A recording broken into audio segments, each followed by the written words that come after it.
Hey everybody, and Happy New Year's.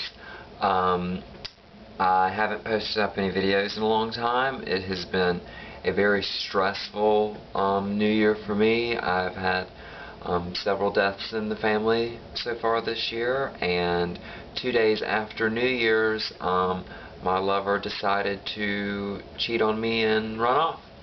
And so that has left me in a whole whirlwind of things that I have to get accomplished and done, hopefully within the next couple months.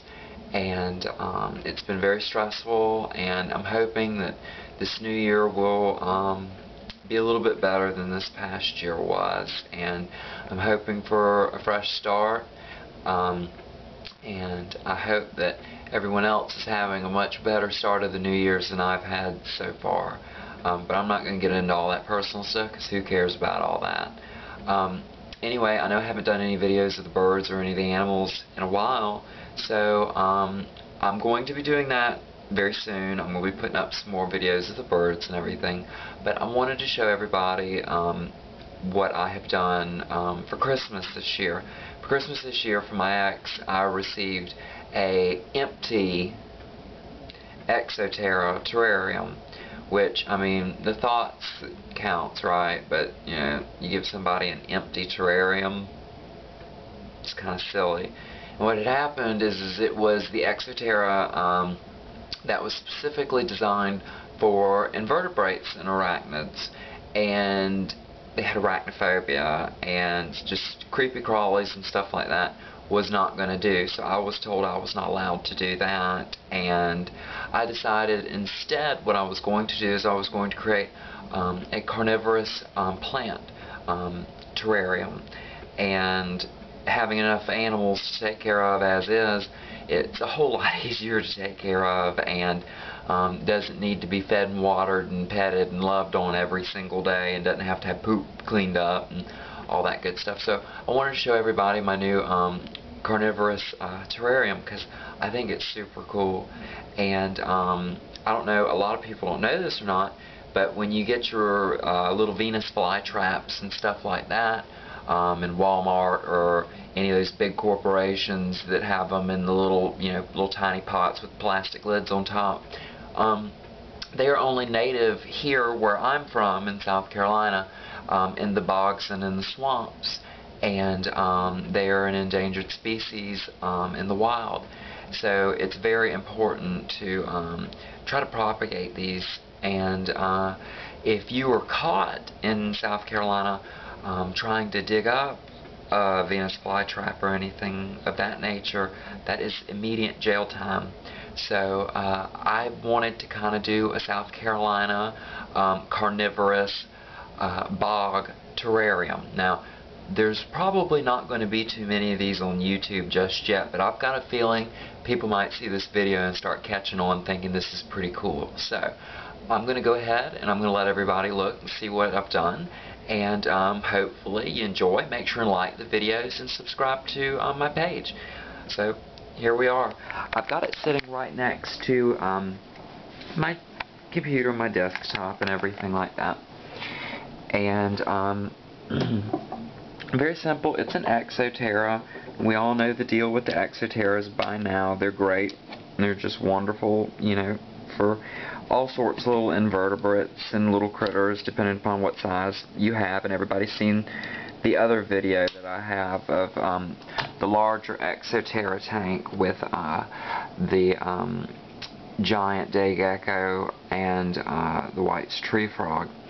But to start off with, what you want to do is you want to get a really good layer of gravel. Now, when I was talking to some of the designers, we discussed using, you know, the fish tank gravel, which is, you know, like the pea gravel, and that is very, very small, which actually is not as good as using this thicker gravel, because it holds up everything so much better, and it also helps with the collection of water and the filtration of water. And when it evaporates, it keeps the tank a lot more humid than if you were to use the smaller gravel, because the smaller gravel would not do anything but accumulate a bunch of the peat and everything that's used, and that just wouldn't have worked out as well. So anyway, I used a larger gravel, and I think it's really pretty. If you back up, you know, you can kind of see it, and it goes all the way around. And the next layer on top of that is a very thick layer of peat. Now, a lot of people would have used, you know, potting soils and stuff like that, but for a bog garden, what you want to do is you want to use peat. Peat is excellent source of nutrients for these sorts of plants, and they love very high acid levels, so I have kept it at that level for them, and so far so good. They've really enjoyed it. Also, what I've done is I got a small you know, hermit crab therm that goes and sticks up under the tank to keep everything regulated at a certain temperature. And then of course we have the light, which provides natural sunlight for the plants. They love full sun, and they need full sun. So that's actually a very, very good idea if you're doing any kind of terrarium, or bog terrariums for that matter, to replicate as much sunlight as possible. And that's easy. You get one of the light bulbs from any of the reptile aisles at any of the big pet stores. There's Miss Aurora carrying on. So let me show you what I've done on the inside. We kind of sloped it so that as everything grew, it would really be pretty. And I have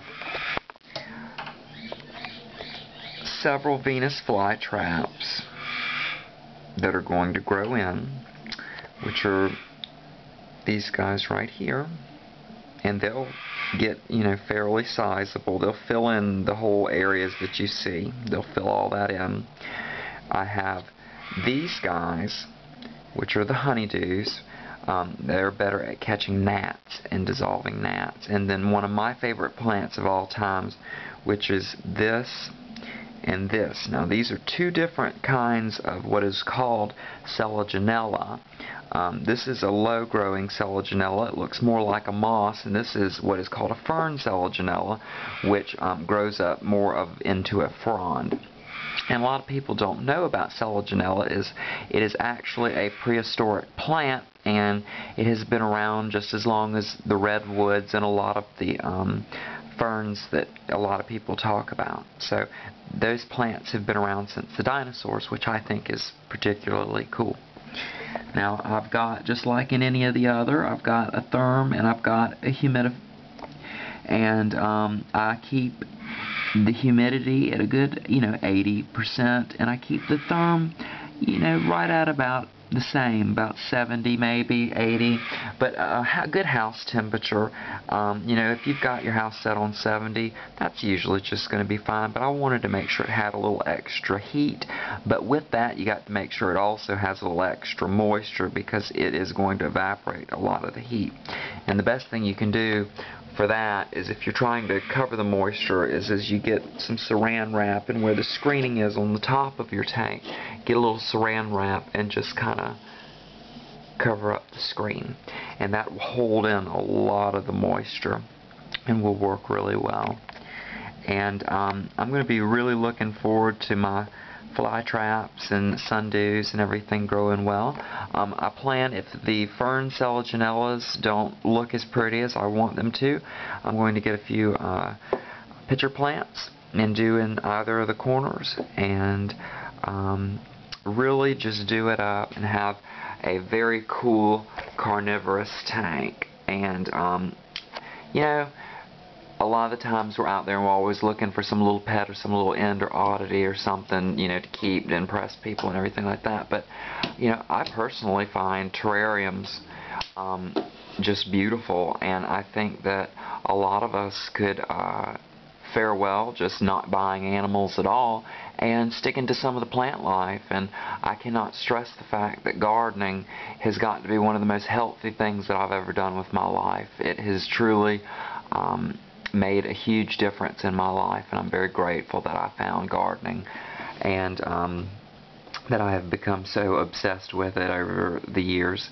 So yeah, this is my carnivorous terrarium, guys. Any questions or comments, please let me know, and I hope you enjoyed the little short video. Bye.